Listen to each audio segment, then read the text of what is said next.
They think they're hiding, but they're really not. All these fish in here just eat like a ton, like so much food. You can see his colors are just amazing. There he is, right there. Red jewel cichlid, which I'm not even sure if you guys have even seen him. There he is.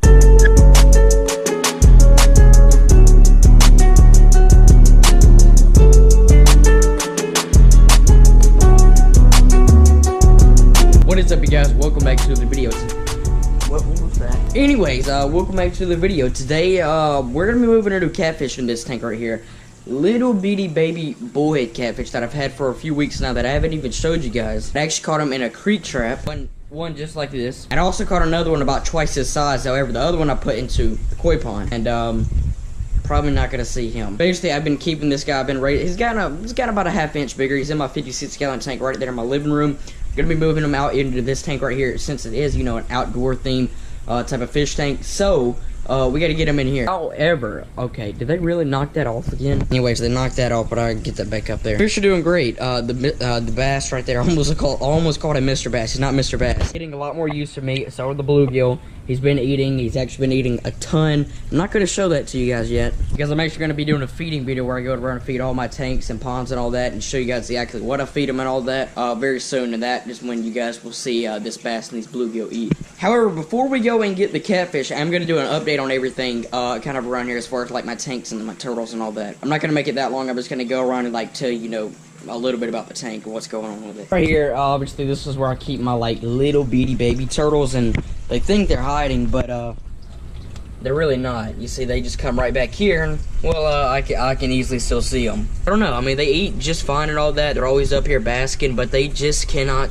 stand me, like at all. This is where I keep my, you know, bigger size turtles. Yes, there's no heat lamp.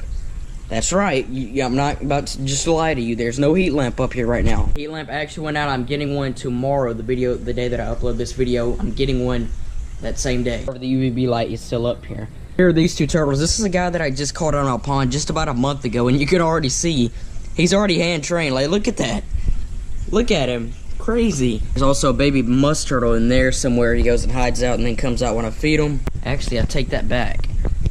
He's actually right there. And then, of course, you guys all know these turtles, except, actually, you might notice there's four if, well, they'll all come out. There's the other guy back there. You see, that guy was actually in there not too long ago, and I decided to go ahead and move him in here because, well, he got a little bit too big for that, and, well, that would just leave a little bit more room for all the other turtles in there. There he is. You can see him coming out now. So he's still the smallest one in here, but he's, I don't know, he's about the same size as that guy right there. And here is the koi pond. Yes, it is quite low, and for some reason, the other day this filter got shut off, and now ever since then, it's just not been pushing water out quite as fast, but I'm actually okay with that. I'm actually kind of glad it's doing that now, because it doesn't create as much ripples on the surface, and you can see the fish, like, even better now. See the koi going right there, the other goldfish, and all the mosquito fish kind of scattered around here. Also, this is where that other bullhead catfish is at as well. Like I said, probably just not even gonna find them unless I took, like, all the rocks and the filter out. We'll actually start over to the 55-gallon tank. We got the albino Oscar right there, doing just fine. All these fish in here just eat, like, a ton, like, so much food. Pacu right there, other pacu over there is actually a little bit bigger, which I've always had that in my pacus. I always get them in pairs and stuff, and there's always one that is just a little bit bigger than the other one. And then back there, check out the red tail. That's a pretty good angle. I don't know, but the lighting is not very good. But I mean, we just got this red tail 2 months ago, honestly, and I mean, he could be even a little bit bigger, but God was like this big, like literally that big.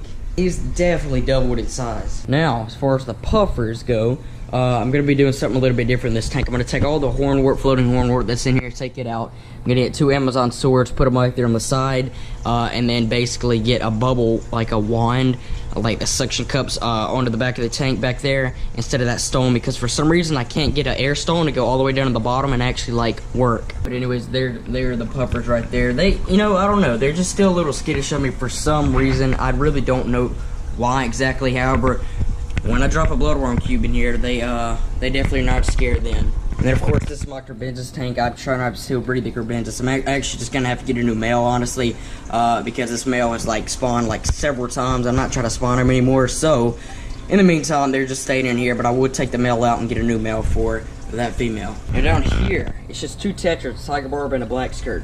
These are some of the tetras I had in that 10-gallon tank, which I'm going to go show you guys in a second. It actually got a leak in it, so I had to move the fish over here. This is a 10-gallon rec system. I used to have a 10-gallon right there.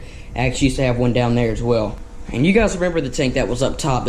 This is my tetra tank, and basically all of its stuff is still just right here. It just got a minor leak in it, actually along the crease of the tank. Just gotta, you know, seal it back up, and I actually have another 10-gallon outside that has a leak in it as well. So I'm gonna fix both of those at the same time and get them set back up at the same time. That will be in an upcoming video. Now this right here, I've talked about this once before, literally once. This is a 28-gallon BioCube tank. It's a saltwater tank. Has some sand in it and 2 pieces of rock in it.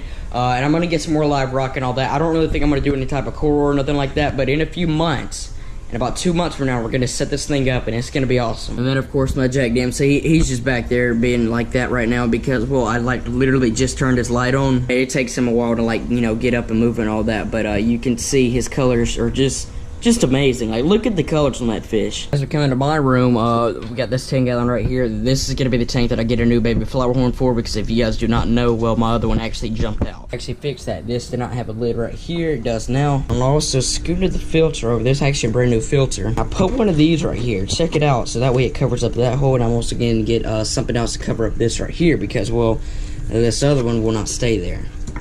That's what happens. Now, as far as the guppy tank right here, it has no guppies in it, obviously, because I had an ick problem in here not too long ago. It killed off my guppies. However, I still do have my mollies and my cory cats. I think I've got it under control. I am going to do one more water change before I get any fish in this tank, but I think in about a week from now, I'm going to go back and get a few more guppies for this tank and see if everything is okay with it. Beta tank, of course, I had a beta in here not too long ago, and I actually decided to give it to a friend who had just set up a beta tank and all that, and he, you know, he was ready for a beta and all that. I decided to just go and give it to him.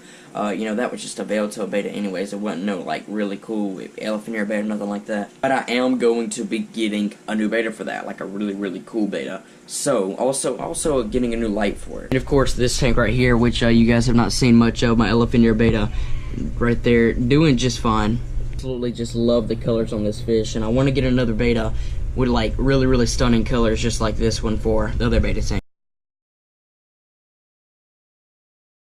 So it is now the next morning. I actually, when I finished up, almost updated all the tanks and stuff. I had to go let my battery charge, and I just got tied up with some other things, and I was like, I'll just finish the video tomorrow. So that's what we're about to go do. I'm going to show you guys the pond. Actually, we'll go catch the catfish first out of the tank and put them in the new tank, and then we're going to show you the pond. There he is, right there.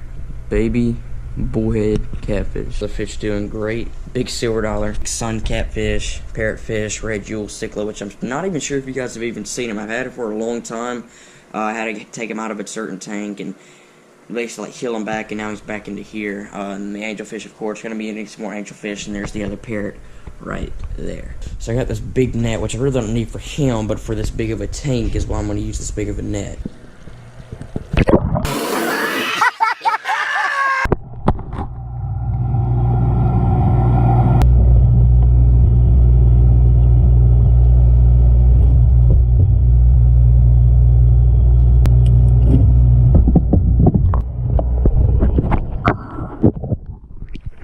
Alright, so I'm not too sure how good the audio is, but we got him right here, and then I'm gonna go ahead and just drop him right in. This was so difficult trying to catch this little guy. Right there, pretty good look at him. He's about 2.5, 3 inches, so here he goes.